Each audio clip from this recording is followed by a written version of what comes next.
بسم اللہ الرحمن الرحیم۔ آپ صلی اللہ علیہ وسلم تمام انبیاء کی نبوت کے جامع۔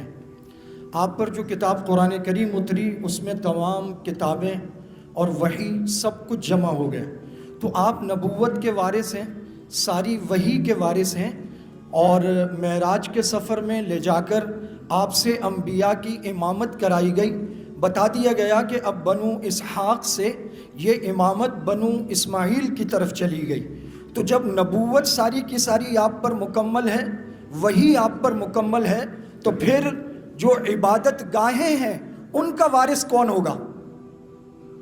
وہ بھی امت مسلمہ ہوگی، انبیاء کے ماننے والے ہوں گے، انبیاء پر ایمان رکھنے والے ہوں گے۔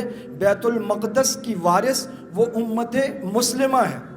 اسی طرح پہلی مرتبہ جب یہود پر لَتُفْسِدُنَّ فِي الْأَرْضِ مَرَّتَيْنِ وَلَتَعْلُنَّ عُلُوًّا كَبِيرًا، پہلی مرتبہ جب بخت نصر آیا تو یہ توبہ کر کے واپس آئے تھے۔ پھر 70 قبل مسیح میں جب ٹائٹس آیا تو یہ توبہ کر کے رو دھو کے واپس آئے تھے، لیکن 1948 میں تاج برطانیہ کو پیسے دے کر دھوکے سے واپس آئے۔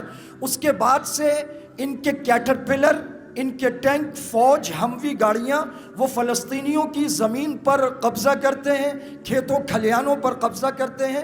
75 سال سے قتل و غارت کر کے ان کی زمینوں پر زبردستی قبضہ کر کے اپنی سلطنت کی توسیع کر رہے ہیں۔ ری سیٹلمنٹ کے نام پر پوری دنیا سے یہودیوں کو لا کر فلسطین کی سرزمین پر بسایا جا رہا ہے۔ اقوام متحدہ، امریکہ، برطانیہ، فرانس، جرمنی، پورا کفر ملت واحدہ ان کی پشت پر کھڑا ہے، لیکن اس دفعہ یہ دھوکے، جعل سازی، ظلم، تشدد، قتل و غارت سے واپس آئے ہیں۔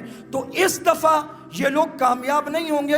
پہلے توبہ کر کے رو دھو کے واپس آئے تھے تو زمین پہ واپس آئے تھے، اور انہوں نے نبوت پر ایمان لانے کا وعدہ کیا تھا، تب واپس آئے تھے۔ اب انہوں نے آخری نبی کی نبوت کا، آخری شریعت کا انکار کیا ہے۔ اس دفعہ جو سزا ہے وہ حتمی ملے گی۔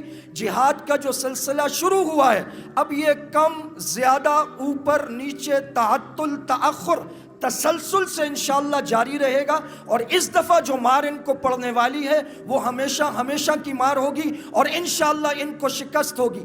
ضرورت ہے اللہ رب العزت پر یقین کامل کی۔ دیکھیے، آپ کو فتح، آپ پابندی سے نمازیں پڑھیں تو نمازیں تو آپ نے جہاد کے علاوہ بھی پڑھنی ہے، تقوی آپ نے جہاد کے علاوہ بھی اختیار کرنا ہے۔